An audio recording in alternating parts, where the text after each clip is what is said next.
Hello my friends, welcome to comics my life channel. और आज हम आपके सामने पेश करने जा रहे हैं नागराज की आतंकवाद उन्मूलन यात्रा की चौथी और आखिरी कॉमिक्स आतंकवादी नागराज। अगर आप हमारे चैनल पर फर्स्ट टाइम आए हैं तो चैनल को सब्सक्राइब कीजिए ऐसी औसम कॉमिक्स के लिए। इस आतंकवादी नागराज से पहले 3 कॉमिक्स हैं काल चक्र कुंड का। इससे पहले की ये कॉमिक्स थी ऐलान जंग, काली मौत और नागराज अमेरिका में। ये कॉमिक्स अगर आपने नहीं पढ़ी हैं तो ज़रूर पढ़िए नागराज की प्लेलिस्ट में जाके हमारे चैनल की, जिससे ये कॉमिक्स आपको क्लियर हो सके। तो चलिए शुरू करते हैं। आतंकवादी नागराज, ये देख सकते हैं इसका कवर पृष्ठ।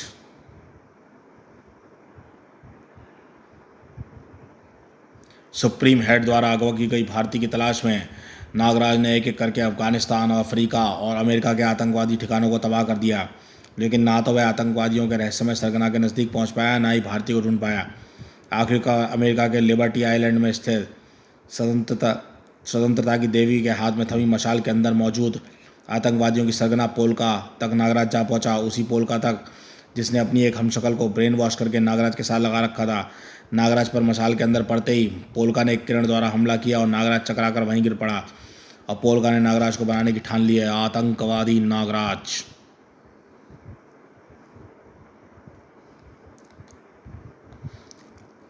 तुझे मारना मुश्किल लगा नागराज, तो मैंने तेरे साथ अपनी उस हमशक्ल को भी लगा दिया जिसके दिमाग में मैंने खुद अपनी ही मेमोरी भर दी थी, और उसके दिमाग में लगे एक यंत्र के जरिए तुम्हारी सारी बातें मुझ तक पहुंचती थी। यह सारी मेहनत 2 कामों के लिए की गई थी। तड़ाक! एक तो यह है कि हमको भारतीय कम्युनिकेशन को हथियाने का समय मिल जाए। दूसरा यह है कि हम तेरी कोई एक खास कमजोरी को जान सकें जिसका इलाज किसी के पास ना हो। और तेरे साथ नकली पोलका को दिल ना लगाकर हम तेरी उस कमजोरी को जान लिया है, और वह कमजोरी है तेरे दिमाग का वह हिस्सा है जिसे प्रोफेसर नागमणि ने एक रोबोटिक कैप्सूल फिट करके तुझको आतंकवादी बना दिया था, और फिर बाबा गोरखनाथ ने उस कैप्सूल को तेरे दिमाग से निकाल कर तुझको एक अच्छा नागराज बना दिया था। और तेरी इच्छा शक्ति तेरी गर्दन के ऊपर के हिस्से की रक्षा करती है, इसलिए तेरे सिर का ऑपरेशन करके उसमें नए यंत्र घुसाना तो असंभव है, पर किरणें तेरे दिमाग तक पहुंच सकती हैं। इसलिए मैंने तेरे दिमाग के उस हिस्से को किरणों द्वारा फिर से जागृत कर दिया है, जो तुझको रक्षक नागराज के बजाय भक्षक नागराज बना देगा। मैडम, कौन कौन है वहाँ पर? मैडम, मुझे पता नहीं था कि मेरी असली बॉस आप ही हैं। मैं तो रोबोट मास्टर को अपना मालिक समझता था। मैं तो तुमको भूल ही गई थी। बताओ, आवाज़ क्यों लगाई थी? आप नागराज पर अपनी जीत की खुशी में शायद उनको भूल गई हैं।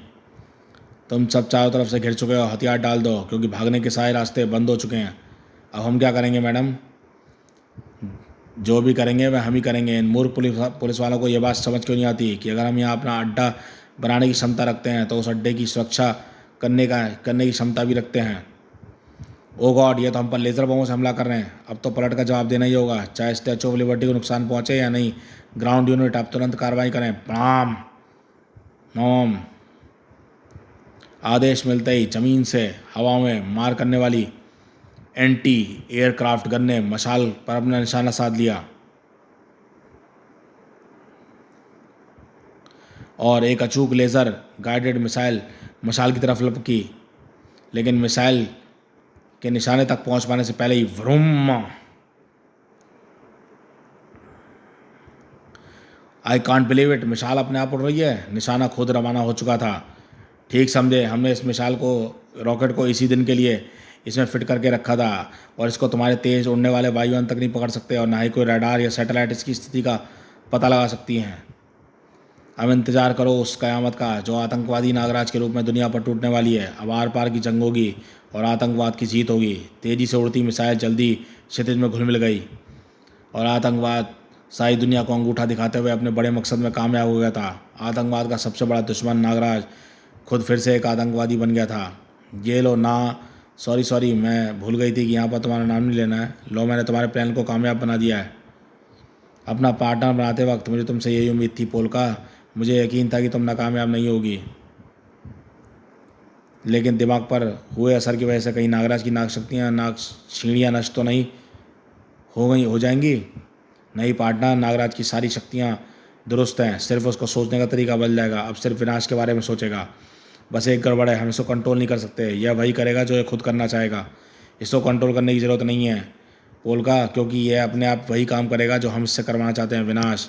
यह जो भी करेगा उसमें आतंकवाद ही फैलेगा, और इस दौरान हम इसको कंट्रोल करने का कोई ना कोई तरीका भी ढूंढ निकालेंगे। भारती का अब क्या करना है? भारती ने अभी तक भारतीय कम्युनिकेशन के कागज़ों पर दस्तखत नहीं किए हैं और उसकी हालत भी अब ठीक नहीं है।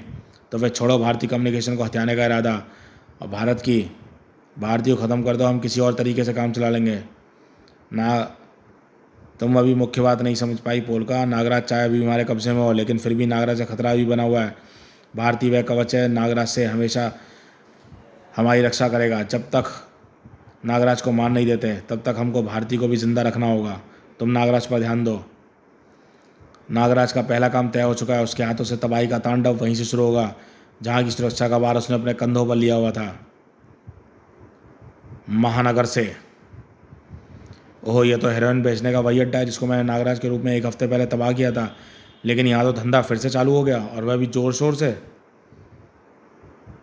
इस नशे के सौदागरों उसको जरूर कोई शय दे रहा है। ये अपने आप ही ऐसा करने की हिम्मत नहीं कर सकते। पता करना पड़ेगा इनका किसके पीछे हाथ है, और फिर उस हाथ को तोड़ना होगा। अरे वाह, ये तो एकदम खाली सिरोइन है, वह भी एकदम सस्ते दाम में। 10 पैकेट दे दे। धंधा दोबारा शुरू करने की खुशी में भाई डिस्काउंट दे रहा है। दबा के खरीद और खुल के पिला पब्लिक को। यार जब इतना डिस्काउंट दे रहे हो तो 50-100 पैकेट ही खरीद लूँ। खरीद ले चल, 50,000 निकाल 50 पैकेट के। ये लो भाई। सांप यानी नागराज। नागराज पर ये कैसे सोचता है? नागराज तो शायद गेम उल्टा पड़ गया। नागराज हमको बेवकूफ़ बना गया ताकि हमको रंगों हाथ पकड़ सके।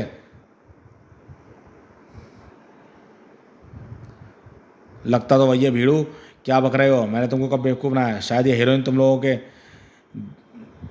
के दिमाग पर कुछ ज़्यादा ही चढ़ गई है, और अगर ज़्यादा ही चख लिया तुम लोगों ने। अगर नहीं चखी है तो मैं तुमको अभी दिखाता हूँ कि अगर तुम इसे चख लेते तो तुम्हारा क्या होता। भाग भीड़ू। अभी अपन अभी पैरोल पर छूटे लाए, पकड़े गए तो सज़ा डबल हो जाएगी। अरे अपने भाई को नागराज ने डबल क्रॉस कर दिया। पहले प्रोटेक्शन देकर धंधा शुरू कराया और फिर पकड़ने आ गया रंगे हाथों। और ये क्या हुआ? पैर लड़खड़ा रहे हैं, लगता है जैसे कि हमारे पैरों में जान ही नहीं है। नशेड़ियों को ऐसा ही लगता है, उनके नशे की वजह से ऐसा लगता है। लेकिन तुमको ऐसा इसलिए लग रहा है क्योंकि मैंने तुम्हारे पैरों की मांसपेशियों की ताकत को ख़त्म कर दिया है। भाई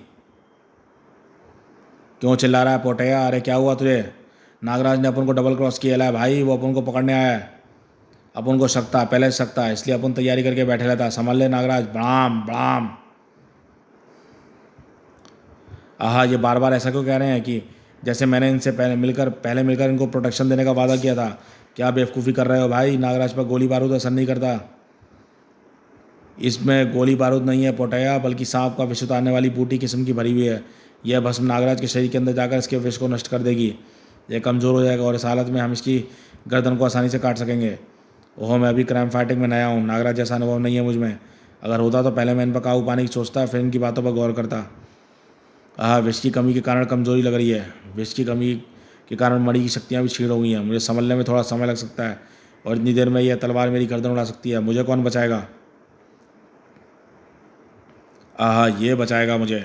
तलवार घूमी, लेकिन तलवार और नागराज के बीच में हेरोइन के पैकेट की लड़ी आ गई, और पैकेट करते चले गए और वातावरण में हेरोइन के पाउडर से भर गया। छुई। मुझे चक्कर आ रहे हैं। सारी हीरोइन सांस के रास्ते मेरे फेफड़ों में चली गई है। यही तो मेरा प्लान था भाई, कि तुमको अब तक चक्कर आते रहें जब तक मुझको चक्कर आने बंद ना हो जाए। अब मेरी मणि, मेरा मतलब शक्ति वापस आ गई है।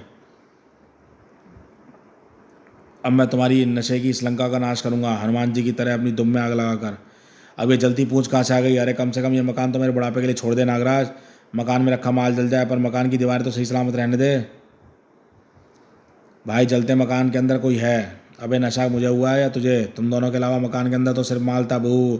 मेरा करोड़ों का माल 100% डिस्काउंट पर चला गया।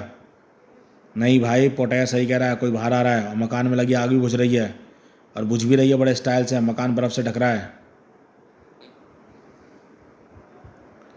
ना मकान में आग लगेगी, ना माल जलेगा, ना धंधा बंद होगा। यह मेरा वादा था।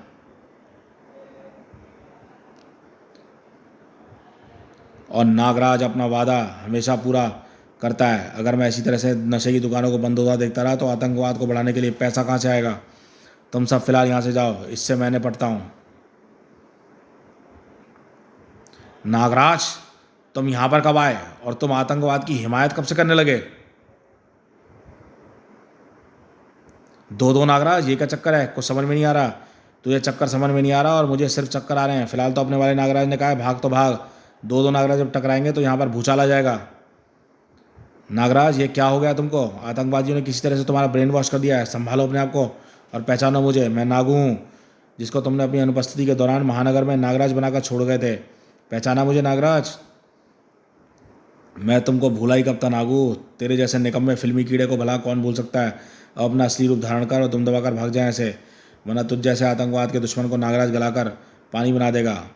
आहा, आतंकवादियों ने नागराज को अपना गुलाम बना लिया है, लेकिन नागू ऐसा नहीं होने देगा। नागराज ने महानगर की सुरक्षा की और आतंकवाद के विनाश की शपथ ली हुई है। इस वक्त नागराज को नागू नागू है और मैं रोकूंगा नागराज को। इसको मुक्ति दिलाऊंगा आतंकवाद के शिकंजे से। मेरी मणि शक्ति के सामने नागराज टिक नहीं पाएगा। फुश, तू अभी बच्चा है नागू, लड़ाई के मामले में कच्चा है। नागराज कुछ भी भूला नहीं है, तेरी सारी शक्तियाँ मुझे याद है मुझे। देख तुझको बताता हूँ कि लड़ाई कैसे लड़ी जाती है। ये लड़ाई अब मैं नागराज के रूप में नहीं लड़ सकता, क्योंकि इस रूप में रहने पर मेरी मणि की शक्ति सिर्फ नागराज की शक्तियों की प्रतिलिपि बना सकती है, और मेरी नकली नाग शक्तियाँ नागराज की वास्तविक नाग शक्तियों से कभी जीत नहीं सकती। मुझे अपना असली रूप धारण करके नागराज पर मणि किरणों से हमला करना होगा। चल, तूने असली रूप में आने वाली सलाह तो मान ली नागू, अब तुम दबाकर भाग जाने वाली सलाह भी मान ले। इस रूप में मेरे पास दुम नहीं है नागराज, सिर्फ मणि शक्ति है, और मणि शक्ति की किरणें के सामने तुम्हारी नाग शक्तियाँ ठहर नहीं सकती। तुम्हारी नाग शक्तियाँ नष्ट करके मैं तुमको बंदी बनाऊंगा, फिर तुमको आतंकवादियों के कंट्रोल से आज़ाद कराऊंगा, और इस हमले की शुरुआत करेगा मेरा किरण प्राणी विषकाट, जिसमें विष को नष्ट करने की अद्भुत शक्ति है। आहा, इसके हाथ तो मेरे शरीर के अंदर तक घुसे जा रहे हैं और मेरे विष को नष्ट भी कर रहे हैं। ऐसा मुझे साफ महसूस हो रहा है, क्योंकि मुझे कमज़ोरी लग रही है, और ऐसी कमज़ोरी मुझे सिर्फ विष की कमी के कारण लगती है। इसलिए तुम्हारी कमज़ोरी बढ़ाने के लिए मुझे विष काट की मदद करनी पड़ेगी। जितनी कमज़ोरी बढ़ेगी तुम उतनी जल्दी बेहोश होकर मेरी बंदी बनोगे नागराज। इसलिए तुम्हारी कमज़ोरी बढ़ाने के लिए मुझे विष काट की मदद करनी पड़ेगी। बड़े दिनों बाद दिमाग का इस्तेमाल करने का मौका मैं मिला है, वरना मणि की शक्ति रहते प्लान की ज़रूरत ही नहीं पड़ती थी। तेरी मणि को मैं नष्ट कर दूंगा नागू, फिर ना रहेगी मणि ना रहेगी शक्ति। ये कोशिश तुम पहले भी एक बार कर चुके हो नागराज, लेकिन मणि को इस ब्रह्मांड की कोई भी ताकत नष्ट नहीं कर सकती। अच्छा किया जो तूने मुझको उस लड़ाई की याद दिला दी। उस समय मैंने तो मणि के सामने धुआं करके तेरी मणि किरणों को अपने पास पहुंचने से रोक दिया था। मैं आज भी वही करूंगा। इस बार यह चाल कामयाब नहीं होगी नागराज, क्योंकि विष काट जिन किरणों का बना है उनको धुएं की दीवार भी नहीं रोक सकती। तो फिर मुझको तीव्र विश्वंगार का प्रयोग करना पड़ेगा, जिसने तुमको पिछली लड़ाई में ज़मीन पर लापटका था। ओफ, इस विश्वंगार को तो मेरा मणि कवच भी रोक नहीं सकता। इसलिए मुझे अपनी सांस को तब तक रोक कर रखना होगा जब तक तुम पर कमज़ोरी पूरी तरह से हावी होकर बेहोश ना कर दे। ओफ, ये कमज़ोरी, लेकिन ये कैसे हो गया? अगर ये प्राणी मेरे विष को नष्ट कर रहा है तो मैं भला तीव्र विश्वंगार कैसे छोड़ पाया? यानी ये प्राणी मेरे विष को नहीं, मेरे सूक्ष्म सर्पों को नष्ट कर रहा है। ऐसी कमज़ोरी मुझको उस कारण भी लगती है, पर विषकाट ऐसी किन किरणों का बना है जो मेरे सूक्ष्म सर्पों को नष्ट कर दे। ओ, अब मैं समझा नागू की चाल। उसने सूर्य प्रकाश से पराबैंगनी किरणों को अलग करके उसको विषकाट बनाया, क्योंकि पराबैंगनी किरणों में सूक्ष्म जीवाणुओं को मारने की आश्चर्यजनक क्षमता होती है, और मेरे सूक्ष्म सर्प भी मेरे शरीर के अंदर ही जीवाणुओं के साइज में रहते हैं। यानी अगर पराबैंगनी किरणें नागू की मणि तक ना पहुँचाई दी जाएँ तो ये विषकाट भी नष्ट हो जाएगा। पर पराबैंगनी किरणों को रोकूंगा कैसे? ये किरणें तो किसी भी चीज़ की परछाई तक से नहीं रुकती। आह, याद आए, ये किरणें परछाई से नहीं बल्कि ऐसी चीज़ से टकराती हैं जिसकी परछाई नहीं बनती। नागराज ने योजना बनाई तो थी, लेकिन न जाने उसमें योजना पर अमल करने लायक ताकत थी भी या नहीं। आहा, तुम्हारे धसकता अब तो निशाने पर लगी नहीं रहे। अब तुमको बेहोश होने में ज़्यादा देर नहीं है।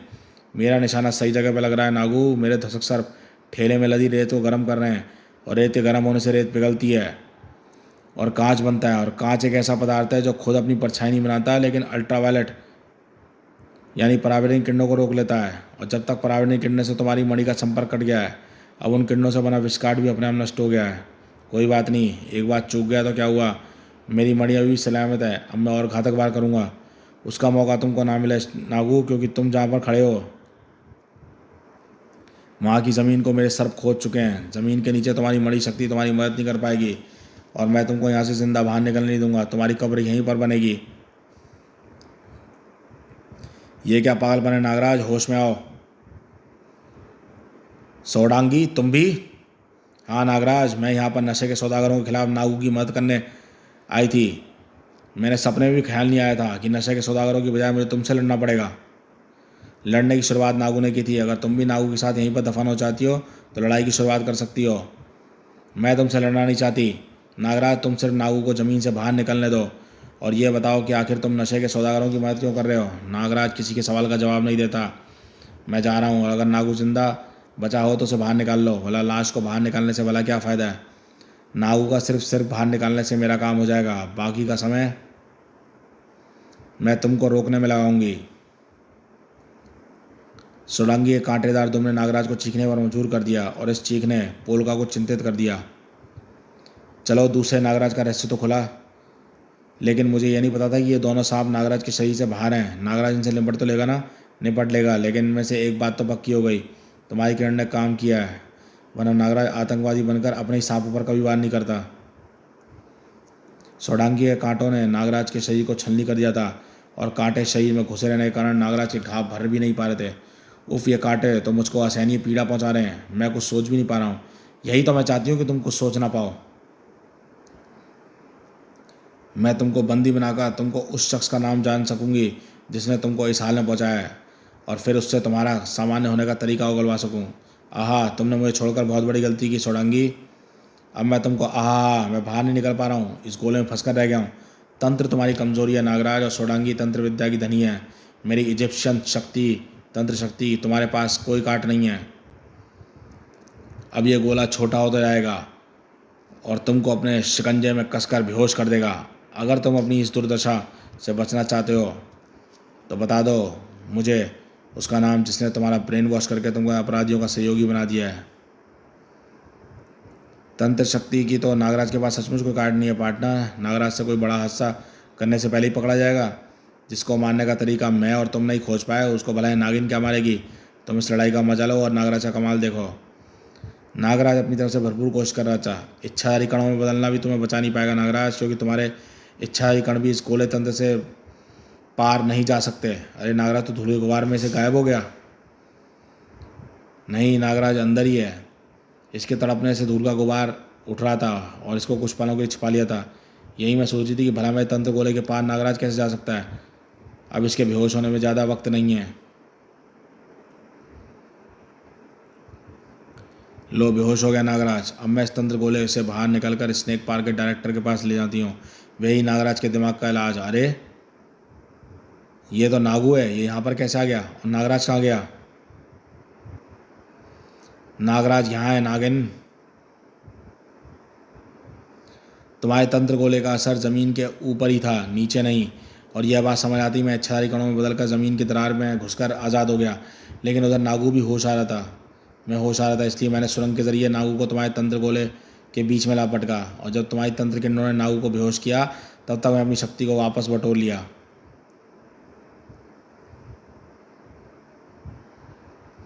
अब मैं तुझको जिंदा नहीं छोड़ूंगा। घबराओ मत दीदी, मणि इन धसक सर्पों को धमाकों से हमको आसानी से बचा सकती है। तो होश में आ गया नागू, शुक्र है भगवान का। लेकिन हमारा बचना मुश्किल है, क्योंकि ये धसक सर्प एक विशेष प्रकार के धसक सर्प हैं जो फटते वक्त नागराज के विषपुहार भी हवा में फैला देते हैं। ऐसे अगर कोई सीधे वार से बच भी गए तो विषगंध उसे नहीं छोड़ती, जैसे हमको नहीं छोड़ रही। मुझ पर बेहोशी छा रही है। मेरा मणि कवच विष फुंकार को रोक नहीं पाएगा। अब मेरे बेहोश होने के साथ साथ मणि कवच भी नष्ट हो रहा है। तुझे जिंदा रहने के लिए सांस लेने की ज़रूरत पड़ती है, इसलिए तेरा कवच हवा को छानकर अंदर भेजता है। लेकिन मेरी विष लहरी को तेरा कवच भी पूरी तरह से छानकर अलग नहीं कर सकता। अब तुम दोनों मारोगे। नागराज के नागफनी सर्प सोडांगी और नागू को काट डालने के लिए आगे तो लपके, लेकिन उन किरणों ने उसको बीच से ही पलटने में मजबूर कर दिया। ये किसने किया? शिकांगी नेवला। उफ, इतने सालों बाद ये इन वक्त पर कहाँ से आ धमका। अब मैं कुछ नहीं कर सकता, मुझे यहाँ से जाना होगा। शिकांगी नेवला, इसने हमारी जान बचाई, पर कैसे? शिकांगी नेवला में ऐसा क्या है जो नागराज तक को भागने में मजबूर कर दे? पता नहीं नागू, ये शायद उस वक्त की बात है जब मैं नागराज के शरीर में वास नहीं करती थी। पोलका भी चकित थी। ये शिकांगी नेवला क्या भला है पार्टनर? नाम तो सुना है, पर इसके बारे में मुझे ज़्यादा नहीं पता। क्या इसमें सचमुच इतनी शक्ति है कि नागराज का रास्ता रोक सके? कुछ कह नहीं सकते पोलका। लड़ाई पर नजर रखो, जरूरत पड़ी तो हमको नागराज की मदद करनी होगी। ओह शिकांगी, तू मेरे पैरों को धरती से उठने नहीं दे रहा। तूने मेरे पैरों के जरिए धरती से चिपका दिया है। मेरा छदाई रूप भी इसकी पकड़ से छूट नहीं पा रहा है। अगर ऐसा है तो मुझको अपने पैरों को ही हटाना होगा, नाग रूप धारण करना होगा, क्योंकि नाग को पैर होते ही नहीं, फुसफुस। और जब मैं तुझको चमत्कारी शक्तियों का प्रयोग करने का मौका ही नहीं दूंगा। भयंकर लड़ाई शुरू हो गई, लेकिन यह मामूली सांप और आम नेवले की लड़ाई नहीं थी। यह लड़ाई थी जादुई शक्तियों युक्त शिकांगी नेवले और नाग शक्तियों युक्त प्रलयंकारी नागराज की। लेकिन ना तो शिकांगी नागराज पर जादुई शक्तियों का प्रहार कर पा रहा था और ना ही नागराज की जहरीली शक्तियां शिकांगी को नुकसान पहुंचा पाई थी। फू। लेकिन शिकांगी नेवला तरोताजा था और नागराज थका हुआ, इसलिए शिकांगी की फुर्ती का सामना भी नागराज नहीं कर पा रहा था। ये तो मुझे काट कर भी नहीं गला। अब जादुई लड़ाई जादुई शक्तियों से हटकर शारीरिक स्तर पर आ गई थी। दोनों ने एक दूसरे को अपने शिकंजे में कस लिया था। उफ, ये नेवला मरते मरते नागराज को ही मार जाएगा। मुझे कुछ करना होगा। सैटेलाइट स्टन रे का इस्तेमाल करती हूँ, वह नेवले को जड़ कर देगी, तब नागराज को आसानी से मार सकेगा। संभल कर पोलका, दोनों इस वक्त आसपास हैं। अगर ये किरण नागराज को लग गई तो नागराज नेवले के हाथों मारा जाएगा। सही कहा, इन दोनों के अलग अलग होने का इंतजार करना होगा। शिकांगी और नागराज अभी तक एक दूसरे से गुथे हुए थे। अब ये मुझ पर जादुई शक्ति का वार करने जा रहा है और मैं बच नहीं सकता। मैं तो और मेरी फुंकार भी अब इसके जादुई आवरण को पार नहीं कर सकती। काश मेरे पास कोई ऐसी शक्ति होती जो किरणों द्वारा वार नहीं कर सकती थी, क्योंकि किरणें प्रकाश की तरह इसके जादुई आवरण को पार कर सकती हैं। हाँ, एक शक्ति तो है मेरे पास, सम्मोहन की शक्ति, और इस वक्त इसकी आंखें मेरे एकदम इतनी पास हैं कि ये मेरी सम्मोहित किरणों से बच नहीं सकता। प्रचंड सम्मोहन शक्ति ने पल भर में शिकांगी को सम्मोहित कर दिया और शिकांगी की पकड़ ढीली हो गई। शिकांगी के शिकंजे से आज़ाद होते ही नागराज सामान्य रूप में आ गया। अब मैं तुझको टमाटर की तरह पिचका दूंगा शिकांगी। नागराज का बूट तेजी से नीचे आया, लेकिन बूट का जमीन से संपर्क होते ही शिकांगी गायब हो गया। खैर, अब दोबारा मेरे सामने आने की हिम्मत नहीं करेगा। फिलहाल तो मुझको दुनिया को अपने आने की खुशी का तोहफा देना चाहिए, तबाही से भरा तोहफा। क्या सोच रही हो सोडांगी दी? हमको नागराज को दोबारा रोकने की कोशिश करनी चाहिए। अब नागराज हमारे बस की बात नहीं है। हमको ऐसे लोगों से संपर्क साधना होगा जो नागराज को टक्कर दे सकें। आतंकवादी नागराज ने महानगर की तबाही का एक हाहाकारी तरीका ढूंढ निकाला था। महानगर को विद्युत सप्लाई करने वाले इस परमाणु संयंत्र को नष्ट करने से पूरे महानगर में रेडियो धर्मिता फैल जाएगी और उस रेडियो एक्टिविटी का असर वैसा ही होगा जैसा परमाणु बम फटने पर फैली रेडियो एक्टिविटी का होता है। सभी इंसान, पशु और पौधे तड़प तड़प कर मरेंगे, एड़ियाँ रगड़ रगड़ कर। मज़ा आ जाएगा। नागराज पर आतंकवाद की नज़रें जमी हुई थी। नागराज तो आतंकवाद फैलाने की हमसे ही बढ़िया योजना बना लेता है। अब बस इसको रोकने के लिए कोई ना आए। नागराज के सामने कोई नहीं आएगा पोलका, और जो आएगा इसके कदमों को रोक नहीं पाएगा। नागराज का रास्ता रोकने वाले कुछ लोग तो थे। अरे अंदर कहाँ जा रहे हो नागराज? रुक जाओ, बगैर सिक्योरिटी क्लियरेंस के तुम परमाणु संयंत्र के अंदर नहीं जा सकते। लेकिन वे नागराज के लिए मच्छरों से ज़्यादा कुछ नहीं थे। मुझे सिक्योरिटी क्लियरेंस नहीं चाहिए, क्योंकि मैं जहाँ जाता हूँ वहाँ की सिक्योरिटी को खुद क्लियर यानी साफ़ कर देता हूँ। अरे सांपों ने हमारे हथियार छीन लिए और अब वे हमारे हथियार हम पर तान रहे हैं वार करने के लिए। आह टिचू! रास्ते का पहला रोड़ा तो हट गया। अब दूसरे रोड़े इस जाली को उखाड़ फेंकता हूँ। ओह, इस जाली में तो करंट दौड़ रहा है, लेकिन जब मैंने जाली पकड़ी थी तो उस वक्त तो इसमें करंट नहीं था, फिर अचानक कैसे इसमें करंट दौड़ने लगा? मैंने दौड़ाया इस फायर फेंस की रिमोट चार्जिंग करके। सोडांगी और नागू ने ब्रह्मांड रक्षकों के हेडक्वार्टर पर पहुंचकर हमसे संपर्क किया और उस वक्त जो भी सुपर हीरो उपलब्ध थे वे तुमको इस महाविनाश से रोकने आ गए हैं। तो दोस्तों, इस कॉमिक्स में डोगा, परमाणु और स्पेक्टर स्टील का गेस्ट अपीयरेंस है।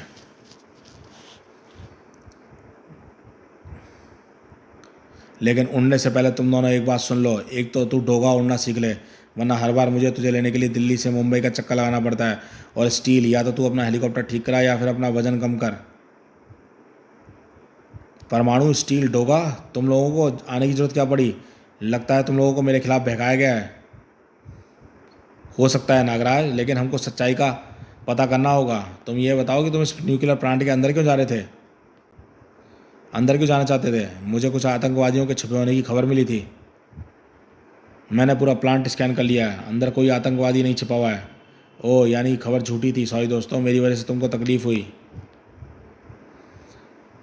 कोई बात नहीं नागराज, हमारी तसल्ली के लिए हमारे साथ चलो। हम तुम्हारा चेकअप करके तुमको पक्का कर लेना चाहते हैं कि तुम ठीक हो या नहीं। बस बहुत हो गया नागराज, कोई भी आदेश नहीं मानता। खैरियत चाहते तो यहाँ से चले जाओ, मैं भी तुमसे लड़ने के मूड में नहीं हूँ।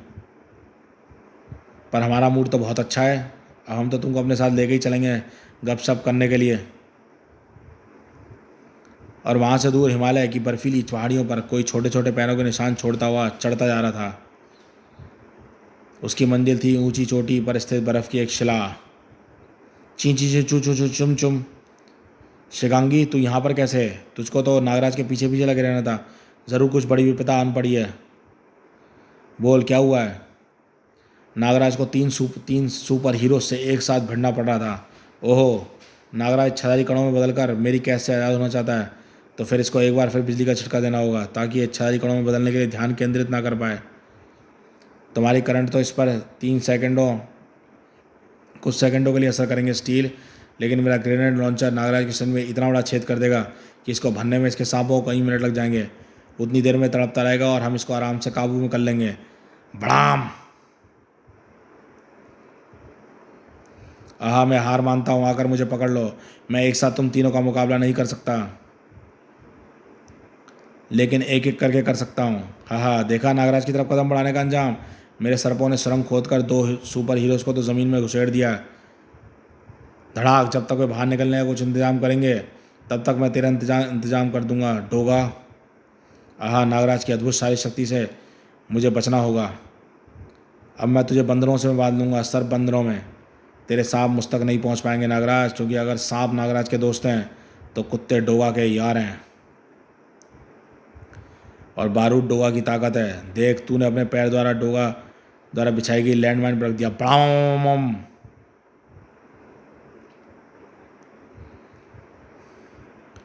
तू मुझको कभी भी पकड़ नहीं सकता डोगा, क्योंकि मैं तेरी गोली से बचने के लिए गायब होकर कहाँ पर प्रकट होऊंगा यह तू कभी पता नहीं लगा सकता। आह, इस भूल में मत रहना नागराज, डोगा की नज़रों से कुछ भी छिप नहीं सकता। आह, तूने मेरी प्रकट होने वाली जगह कैसे पता लगा ली? तू अपने आप को गायब कर छुपा सकता है, लेकिन मेरी महक को नहीं। मेरे कुत्ते तेरी गंध सूख कर तेरी स्थिति पर लगातार नज़र रखे हुए हैं। लड़ाई लंबी खिंच रही है। स्टील और परमाणु कभी भी बाहर आ सकते हैं, इस लड़ाई में शामिल हो सकते हैं। इनके मास के कारण विस्फोंकार भी इस पर खास असर नहीं करेगी। इसकी ताकत को नष्ट करना होगा। यह काम नागफनी सर्पों की मदद से किया जा सकता है। तेरे कांटेदार सर्पों को मैं अपने आप को काटने नहीं दूंगा नागराज। आहा, बचते बचते भी कुछ कांटे मेरे बाजू को धंसा गए, लेकिन डोगा काटे तो क्या, गोली का घाव भी सह सकता है।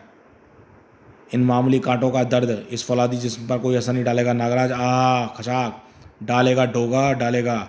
ये कांटे तुझे कष्ट पहुंचाने के लिए नहीं, बल्कि उन खास नसों का रक्त संचार अवरुद्ध करने के लिए जो तेरे शरीर में धंसाए हुए गए हैं, जो तेरी मांसपेशियों को ताकत देते हैं। एक्यूपंक्चर के सिद्धांतों पर आधारित है इन कांटों के वार।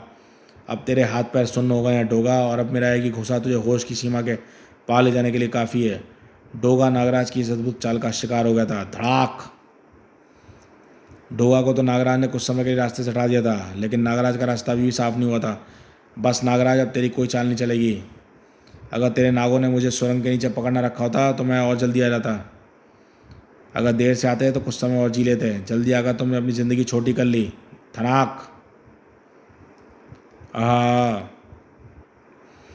तूने मुझे नागरस्सी द्वारा पकड़कर गलती कर दी नागराज। अब मैं तुझे नागरस्सी की राह से तुझको हवा में उड़ाकर एक ऐसी एनर्जी प्रिजन में ले जाऊंगा जहाँ से तेरी कोई भी शक्ति तुझको बाहर नहीं निकाल पाएगी। तू तो शेख चिल्ली की तरह बहुत आगे का प्रोग्राम सोच गया ना परमाणु, जबकि तुझे तेरे सपने जगाने के लिए मुझको सिर्फ ये नागरस्सी तोड़नी पड़ेगी। शेख चिल्ली की सोच से तू काम ले रहा है नागराज। तू हवा में ही है। इधर तू सर्प रस्सी तोड़ेगा और उधर मैं तुझको परमाणु रस्सी में जकड़ लूँगा। तू मुझे परमाणु रस्सी में जकड़ेगा कैसे? मैं दृश्य होकर तुरंत आया। फिर से बिजली का झटका मुझको छतारी कणों में बदलने से रोक रहा है। इस बार ये झटका मुझे कौन दे रहा है? इस बार भी ये मेरा ही काम है नागराज। मैं भी तुम्हारी सुरंग से बाहर आ गया हूँ। ओहो, इस स्थिति से मेरे कोई वारिस तक नहीं पहुँच पाएंगे और ये चारों तरफ से परमाणु कणों की एक कैद बनाता चला जाएगा। एक बार मैं इस कैद में फंस गया तो बाहर निकलना असंभव होगा। अगर मैं किसी तरह से इस कैद तक परमाणु तक पहुंच सकूं तो उसको एक घुसे में बेहोश कर सकता हूं, लेकिन परमाणु मुझको अपने तक पहुंचने देगा ही नहीं। लेकिन परमाणु तक पहुंचने पाने से एक बात बनेगी, अगर मैं परमाणु तक नहीं पहुंच सकता तो परमाणु को अपने पास तक लाना होगा। इन सांपों को मेरे पैर पकड़ाने से कुछ नहीं होगा नागराज। इनकी दांत मेरी एस्पेस की पोशाक को छेद नहीं सकते, और ना ही इनकी वजन मेरी गति को कम कर सकता है। अरे सांपों से तू क्या बना रहा है? पैराशूट। पर यह खुलेगा तो तेरी उड़ने की गति एकाएक कम हो जाएगी। लेकिन मेरी गति उतनी रहेगी, फटाक धड़ाक। और तब मेरा घुसा तेरे जबड़े तक आराम से पहुंच सकेगा। होश खोते ही परमाणु का शरीर बिना पंख के पक्षी की तरह नीचे आ गिरा। ओहो, परमाणु भी नागराज की चाल का शिकार हो गया। अब नागराज को रोकने की जिम्मेदारी सिर्फ मुझ पर आ पड़ी है, लेकिन मेरे पास इसको परमाणु संयंत्र में घुसने से रोकने के लिए पर्याप्त शक्तियाँ मौजूद हैं। कानून का रखवाला इंस्पेक्टर स्टील नागराज को कानून तोड़ने नहीं देगा। अब सबसे खतरनाक दुश्मन मेरे सामने है। इसके रोबोटिक शरीर पर मैं ना तो मेरी विशाली शक्तियाँ कुछ असर डाल सकती हैं, ना ही धुसक सर्प इसके फौलादी कवच को तोड़ पाएंगे, लेकिन इसके बारूदी वार मुझे नुकसान पहुँचा सकते हैं।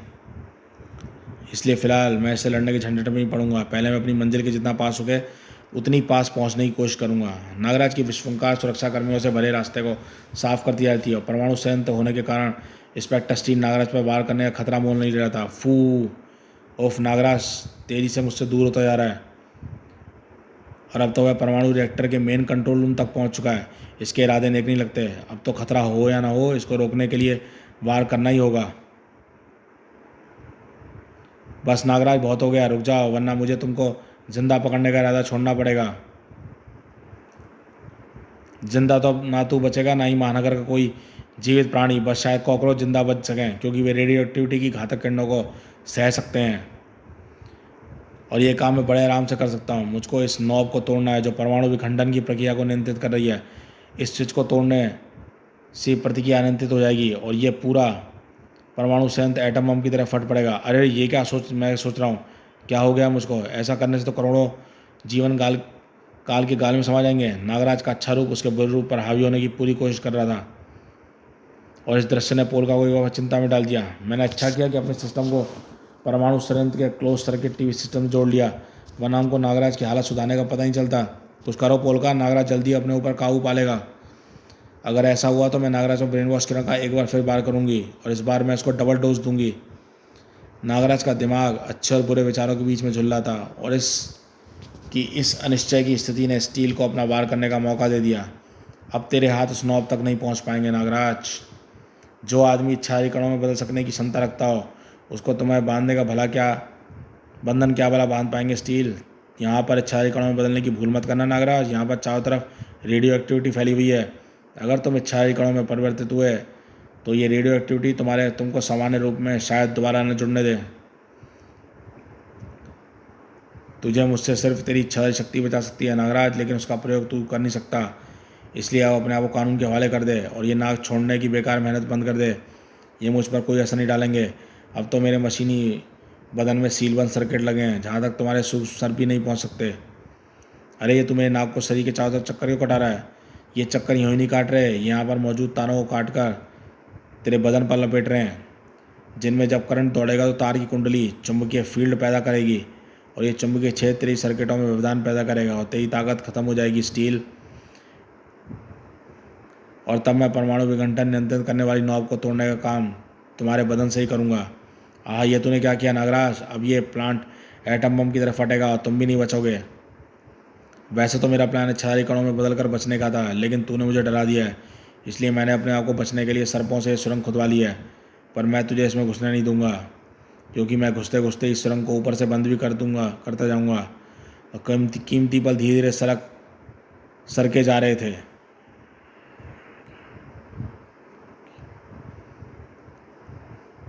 और महानगर के विनाश की घड़ी आ गई थी।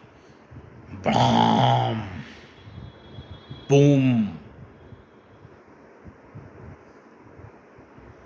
वाह क्या नज़ारा है, मज़ा आ गया। इस पल का तो मुझको सालों से इंतजार था। ये काम सिर्फ नागराज ही कर सकता है। उसने इस धमाके से आतंकवाद का नगाड़ा पूरी दुनिया में बजा दिया है। लेकिन नागराज कहाँ है? उसको ढूंढो, मेरे सामने लाओ। हम पक्के दोस्त बन गए हैं। ये रहा नागराज, मैं भी इसको यहाँ पर लाने का इंतजाम करती हूँ। लेकिन नागराज के पास ये कौन आ रहा है? मुझे कुछ खतरा लगता है। नागराज को जल्दी से जल्दी इस मुसीबत से बचाकर यहाँ पर लाना होगा। नागराज अपने द्वारा फैलाए गए इस विनाश को देखकर कभी उदास हो रहा था तो कभी खुश। उफ, ये मैंने क्या कर डाला? करोड़ों प्राणियों की जान ले ली। अब मुझे खुद भी जीने का कोई अधिकार नहीं है। उसके अच्छे और बुरे रूप में द्वंद्व चल रहा था। अच्छा रूप उसे उदास कर रहा था और बुरा रूप खुश। लेकिन मैंने जो किया अच्छा किया। अब इंसान मेरे नाम से थरथर काँपेगा। पूरी दुनिया सलाम करेगी मुझको। आतंकवाद के राजा नागराज को, नहीं बेटा, डर से किया गया सलाम इज्जत की निशानी नहीं होता। वैसे अद्भुत है तुम्हारी इच्छा शक्ति। जो अपने दिमाग से लड़ सकता है वह महान होता है। अपनी महानता को पहचानो नागराज। अब मैं तुम्हारी मदद करने के लिए तुम्हारे साथ आया हूँ। नागराज को मदद नहीं चाहिए, पर तुम कौन हो जो मेरी मदद करना चाहता है? देखो, मुझे पहचानो कि मैं कौन हूँ। बाबा गोरखनाथ। हाँ गोरखनाथ, मैंने वर्षों पहले तुम्हारे मस्तिष्क से उस कैप्सूल को निकालकर तुमको स्वस्थ किया था जो तुमको आतंकवाद का साथी बना रहा था। परंतु उस वक्त मुझे पूर्ण विश्वास नहीं हो पाया था। मैंने तुमको पूरी तरह से स्वस्थ कर दिया था, क्योंकि उस कैप्सूल ने तुम्हारे मस्तिष्क के एक भाग को क्षतिग्रस्त कर दिया था। उस भाग के जागृत होने पर तुम फिर कभी से आतंकवाद के रास्ते पर चल सकते थे। मुझे उम्मीद थी कि समय गुजरने पर क्षतिग्रस्त भाग अपने आप स्वस्थ हो जाएगा, परंतु फिर भी मैंने शिकांगी को तुम पर नज़र रखने के लिए छोड़ दिया था। उसके पश्चात मैं साधना के लिए हिमालय चला गया और इतने वर्षों बाद मेरी सतर्कता काम आई। मैंने तुम्हारे गुप्त राज को जानकर अपराधियों ने फिर तुमको भटकाने की कोशिश की है। आज मैं तुम्हारे मस्तिष्क के उस भाग को ही निकाल दूंगा, फिर ये समस्या हमेशा के लिए समाप्त हो जाएगी। समस्या तो तुम मेरे लिए बन गए हो गोरखनाथ। मैं कोई बीमार नहीं हूँ जिसका तुम इलाज कर सको। पिछली बार जब तुम मुझसे टकराए थे उसमें तुम्हारी शक्तियाँ सीमित थीं, मुझे उनका प्रयोग भी नहीं आता था। अब बात कुछ और है। अब मेरे पास असीमित इच्छाधारी नाग हैं और वे सब मेरी इच्छा का पालन करने के लिए बाध्य हैं। तुम्हारी इन मामूली शक्तियों से तो शिकांगी निपट लेगा। मेरी जादू शक्तियाँ युक्त नेवला शिकांगी। अगर इसकी शक्तियाँ जादुई हैं तो मेरी शक्तियाँ भी प्रभु महादेव के का आशीर्वाद के कारण है। देखो किस पर शक्तियाँ हावी होती हैं। ओहो, अद्भुत शक्तियों युक्त नाग प्राप्त कर लिया तुमने नागराज। अब मुझे शावर मंत्रों का प्रयोग करना पड़ेगा। शावर मंत्रों के उच्चारण से लगभग तुरंत ही उस जीव को पैदा कर दिया। धुमरा धम, नागराज को वश में कर। जो आज्ञा बाबा गोरखनाथ। इस हवाई भूत को तो मेरे सर्पों की तुम ही हवा में उड़ा देगी। अरे, मेरे सर्प इसके शरीर के चपेट में आते ही बेसुध हो जा रहे हैं। यही धूम्रधाम की शक्ति है।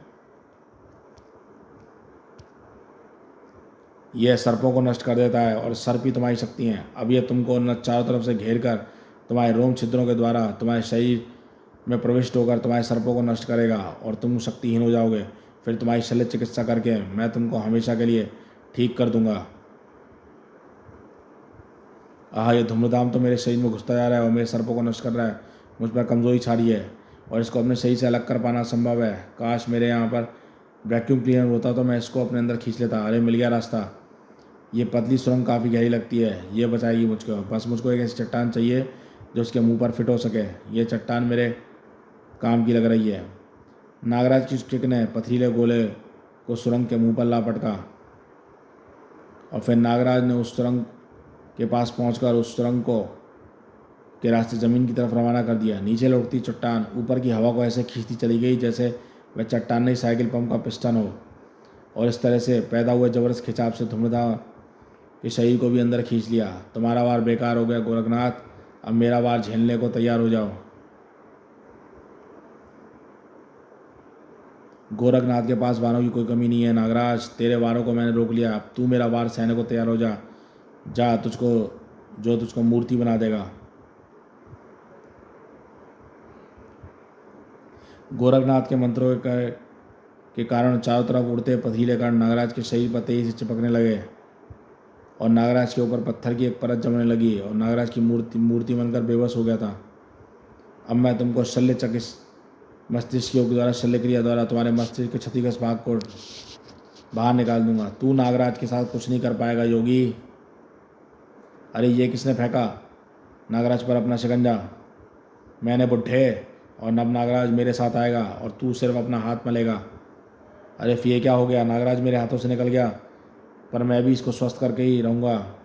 पीछा नहीं छोड़ूंगा मैं नागराज का। बाबा गोरखनाथ भी वायु मार्ग पर चल पड़े थे, लेकिन उनकी गति उस यान से बहुत कम थी।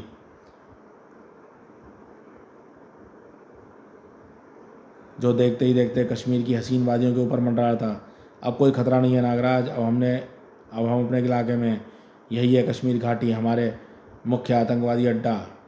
अब मैं तुम्हारे ऊपर चढ़ी पतली परत को उतार कर तुमको अपने पार्टनर के पास ले जाऊंगी और फिर तुम मिलोगे all time great terrorist supremo से। देखो पार्टनर, मैं इसको बचा कर ले आई उस बूढ़े योगी के शिकंजे से। नागराज, मेरा दाहिना हाथ। तुमने महानगर को विध्वंस करके मेरा दिल खुश कर दिया। अब उसके साथ साथ तुम एक वांटेड आतंकवादी बन गए हो। अब तुम चाहो तो भी पीछे नहीं जा सकते। भतीजे, तुम्हारा चाचा नागपाशा आतंकवाद की दुनिया में तुम्हारा स्वागत करता है। और अब हम और तुम मिलकर तक्षक नगर से हजारों गुना बड़ा राज्य बनाएंगे, जिसका राजा होगा नागपाशा और रानी पोलका और राजकुमार नागराज। तुमसे मिलकर सचमुच बड़ी खुशी हो रही है चाचा। हम पहली बार दोस्तों की तरह मिल रहे हैं। अब तक हम जब भी मिले हैं सिर्फ दुश्मनों की तरह। अब हम पहले विनाश फैलाएंगे और जो दुनिया बच जाएगी उस पर राज करेंगे। तुम्हारा नामो निशान तक नहीं बचेगा नागपाशा। महानगर का विध्वंस वैसे तो नागराज के हाथों हुआ है, लेकिन उसका असली मुजरिम तू है। तूने नागराज को आतंकवादी बनाकर ऐसा करने के लिए मजबूर किया है। नागराज को तो कानून सज़ा मिलेगी ज़रूर, लेकिन पहले गोरखनाथ तुझे सज़ा देगा नागपाशा। तू यहाँ तक आ गया योगी। खैर, शिकार खुद हमारी मान में आ गया तो हम शिकार कर ही लेते हैं। ये तुम्हारा नहीं मेरा शिकार है। आ गोरखनाथ, मुझ पर वार कर। तुझे अगर मृत्यु को वरण करने की इतनी तेज इच्छा है तो मैं तेरी इच्छा को भी पूरे कर देता हूँ। अपनी इस इच्छा को तो मैं खुद भी पूरा नहीं कर पाया गोरखनाथ। मैं चाहकर भी नहीं मर सकता। अमृत पिया हुआ है मैंने। नागपाशा अमर है, पर तू अमर नहीं है गोरखनाथ। देख, मैं तुझको कितनी दर्दनाक मौत देता हूँ। हाँ, ये अवश्य सत्य बोल रहा है। इतना तीव्र ऊर्जावार तो वही कर सकता है जिसने शरीर में अमृत का संचार हो रहा है। तूने बड़बोलेपन में अपना राज बताकर अपना ही नुकसान किया नागपाशा। अब मैं आसानी से तुझे पराजित कर दूंगा। चाचा, ये क्या कर दिया तूने? ये तूने मुझ पर क्या फेंका है जो मुझे गलाता जा रहा है? खैर, गलाता है तो गलाए। अमृत मुझको फिर से ठोस बना देगा। इस बार ऐसा नहीं होगा नागपाशा। जो विलयक तुझको अपने अंदर घोल रहा है वह सिर्फ तुझको घोलेगा, अमृत को नहीं। ऐसे अमृत और तुम्हारे शरीर को अलग अलग हो जाएंगे, फिर तुम कभी ठोस नहीं हो पाओगे और तुम्हारा नाम निशान मिट जाएगा। नहीं नहीं, ऐसे तो मैं मर जाऊंगा। मुझे बचाओ पोलका, कुछ करो। मैं क्या करूं? इस विलयक को रोकने का तो मेरे पास कोई तरीका नहीं है, लेकिन मेरे पास है। विलयक मुझसे दूर खिंच रहा है और मैं बच गया। तूने मुझसे बहुत कुछ सीखा है पोलका। यांत्रिक ज्ञान में तू निपुण जरूर हो गई, लेकिन यौगिक बाणों को काटने के लिए अभी तेरा यांत्रिक ज्ञान अधूरा है। सच का गुरुदेव, अभी तो मुझे आपसे बहुत कुछ सीखना है। तो फिर देख और सीख। देख कि यौगिक शक्तियों को कैसे काबू में लाया जाता है। गोरखनाथ और गुरुदेव एक दूसरे से जूझ रहे थे और आतंकवाद के मुख्य ठिकाने के अंदर कुछ और हलचल चल रही थी। एक एक करके आतंकवाद की सेना का शंभू कमांडर चित होते जा रहे थे। धड़ाक, ये गया 36वां आतंकवादी। बस अब और कोई नहीं बचा है और मेरी मंजिल मेरे सामने है। अब भारती को मैं ले उड़ूंगा।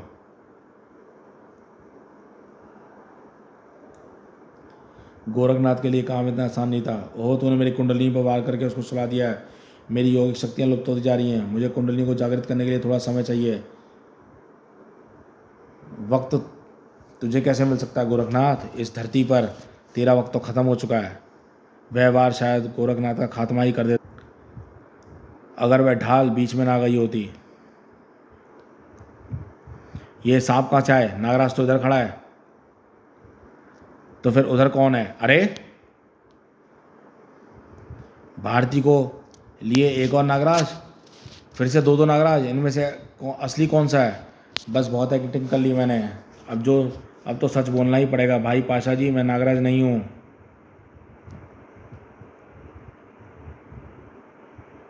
मैं तो नागू हूँ। नागू? तू नागू है तो, और ये असली नागराज ये है। पर असली नागराज ने अपने दिमाग पर काबू कैसे पाया? और पोलका तो असली नागराज को पकड़ कर लाई थी, फिर नागराज बदल कैसे गया? नागराज को मैंने नागू से तभी बदल दिया था जब मेरे वार से मूर्ति वक्ते वक्त पथरीले कणों का गुबार नागराज की आड़ में छुपाया हुआ था। हमको ये पता था कि नागराज पर नज़र रखी जा रही है। यानी ये सब एक सोचा समझा प्लान था, लेकिन इससे कोई फ़र्क नहीं पड़ता। नागराज के हाथों करोड़ों जिंदगियाँ खून से रंगे हुए हैं। अब ये मुझसे ही बड़ा हत्यारा है। तुम हर बात को गलत समझते हो नागपाशा। तुम तो महानगर पर अपनी स्क्रीन के ज़रिए नज़र गड़ाए हुए थे। ज़रा एक बार फिर महानगर पर नज़र तो डालो। खंडरों पर बार बार नज़र क्या डालनी? अरे, महानगर तो सही सलामत है। यहाँ तक कि एटॉमिक पावर प्लांट भी सुरक्षित है। फिर हमने जो देखा वह क्या था? वह मेरे द्वारा फैलाई गई योग माया का प्रक्षेपण था नागपाशा। यानी नागराज ने कभी एटॉमिक पावर प्लांट को नष्ट किया ही नहीं। पर क्यों? खैर, फिर इतना बड़ा नाटक करने की क्या जरूरत पड़ी थी? हम गोल गोल बातें करके समय व्यर्थ कर रहे हैं। मैं तुमको पूरी बात शुरू से समझाता हूँ। दरअसल नागराज ने महानगर को नष्ट किया ही नहीं। हाँ, वह ऐसा ज़रूर कर देता अगर शिकांगी समय रहते सूचना देकर मेरे पास ना पहुँचता और मैं सही वक्त पर नाभिकीय संयंत्र ना पहुँचता। नागराज से मेरा सामना तब हुआ जब वह नाव के संयंत्र के मुख्य नियंत्रण कक्ष में पहुंच गया था और स्टील अभी भारी था, नागराज मुझे देखकर चौंका जरूर, लेकिन मैंने अपना जाल पहले से ही बिछा कर रखा हुआ था। नागराज उसमें फंसने से अपने आप को बचा नहीं पाया। मैंने आनंद फानंद नागराज के बाकी मस्तिष्क का संपर्क उसके क्षतिग्रस्त मस्तिष्क भाग से काट दिया और नागराज जैसे सोते से जागा। यह सारा काम योग माया के आवरण के अंदर किया गया था ताकि तुम इसे देख ना सको, और मुझे पता था कि नागराज के दुश्मन उस पर नज़र रखे होंगे। वैसे तो नागराज तभी तुम्हारा समूल नाश करने निकल पड़ता है, लेकिन समस्या भारती की थी। अगर तुमको पता चल जाता कि नागराज ठीक हो गया तो भारती फिर नागराज को शायद कभी ना मिलती। इसलिए हमने ऐसा करने का फैसला किया ताकि तुमको लगे कि नागराज अभी तुम्हारे कंट्रोल में है। नागराज स्टील से लड़ा और योग माया ने तुमको नाव की संयंत्र के फटने और महानगर के नष्ट होने का दृश्य भी दिखा दिया।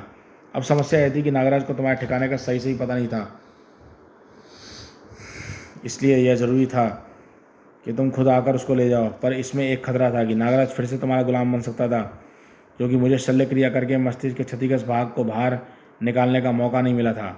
इसलिए जब मेरे और नागराज के युद्ध के कारण पोलका उसको लेने आई तो मैंने नागू को नागराज के रूप में तुम्हारे साथ भेज दिया, और इससे नागराज को भारती को सुरक्षित ढूंढने का समय मिल गया। अब भारती भी सुरक्षित है, नागराज भी, और तुम्हारा आतंकवादी जाल भी छिन्न भिन्न हो चुका है। अब आत्मसमर्पण करने का एक ही रास्ता है, अपने आप को मेरे हवाले कर दो। तुम भी तीन और हम भी तीन। गोरखनाथ, भारती को गिनना है ना गिनना बेकार है। अब मुकाबला आर पार का होगा। मेरी यांत्रिक शक्तियाँ जल्दी तुमको घुटने टेकने पर मजबूर कर देंगी। अरे, पूरे कंट्रोल पैनल में विस्फोट कैसे हो रहे हैं? मेरी सारी मशीनें नष्ट हो रही हैं। वे काम मेरे धसक सर्प कर रहे हैं जो मशीनों के अंदर चुपचाप घुसकर बैठ गए थे। समझे गुरुदेव? समझा नागराज, और अब मैं ये समझ गया हूँ कि अब मेरी यांत्रिक शक्तियाँ क्षीण पड़ जाएंगी और तुम्हारा पलड़ा भारी हो जाएगा। लेकिन मैंने ऐसी स्थिति के लिए भी तैयारी करके रखी हुई थी। मेरी कलाई से बधे यंत्र की मदद से बना यह टेलीपोर्शन बबल हमको यहाँ से सुरक्षित बाहर निकाल ले जाएगा। पर ये हमारी आखिरी मुलाकात नहीं है नागराज, अब तो हमारी दुश्मनी और ही पक्की हो गई है। हम मिलेंगे और जल्दी मिलेंगे। उफ, दुश्मन हाथ से बचकर निकल गया बाबा। कोई बात नहीं नागराज, कम से कम तुमने उनके द्वारा फैलाए गए आतंकवाद के पाप रूपी वृक्ष का तो समूल नाश कर दिया। अब एक न एक दिन तुम आतंकवाद के इन खलनायकों का भी विनाश करोगे, ऐसा मुझे पूर्ण विश्वास है। मुझे भी इस बात का आभास हो रहा है कि बाबा, मेरी और नागपाशा की अगली मुलाकात शीघ्र ही होगी, अतिशीघ्र। समाप्त। दोस्तों, ये आतंकवादी नागराज कॉमिक्स यहीं समाप्त होती है, और नागराज की आतंकवाद की यात्रा भी यहीं पर समाप्त होती है। इसके बाद नागराज नागपाशा से ड्रैकुला सीरीज़ में मिलेगा, जो हमारे चैनल पर ऑलरेडी अपलोडेड है। हमारे चैनल में ड्रैकुला सीरीज़ की प्लेलिस्ट में जाके आप पढ़ सकते हैं। तो आपको ये कॉमिक्स कैसी लगी हमें बताइएगा। चैनल पर फर्स्ट टाइम आए हैं तो भाई चैनल को सब्सक्राइब करो ऐसी ऑसम कॉमिक्स के लिए। तो देखते रहिए कॉमिक्स माय लाइफ चैनल।